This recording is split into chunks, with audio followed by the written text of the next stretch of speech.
the difference between that and what we've tried to do with Towards Recovery is we've tried to be visible. We've deliberately tried to be visible. And for me, that costs a bit. That visibility has a cost, so you have to,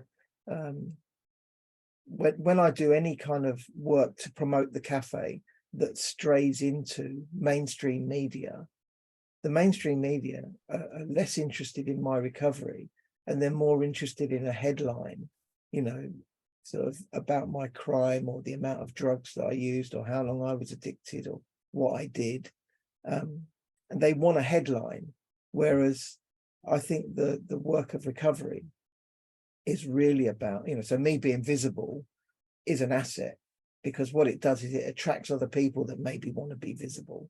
And in America, where the faces and voices of recovery is a big movement, they've taken it to another level, because what they're saying now in America, in fact, they've been saying it a while, is there's 23 million of us in recovery, and we pay tax and we vote.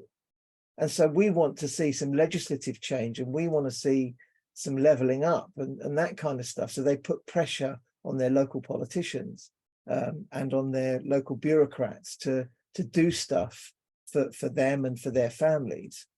And that leveling up, as they say, a rising tide lifts all boats. And so if they can help the person in recovery and the family in recovery, then it might help other people in that society as well. And so, but none of it starts unless you're visible. And so if we buy into the stigma and the shame, then we just put our heads down and we just rely on, Elton John and John Taylor and, all of the celebrities to say, what they need to say.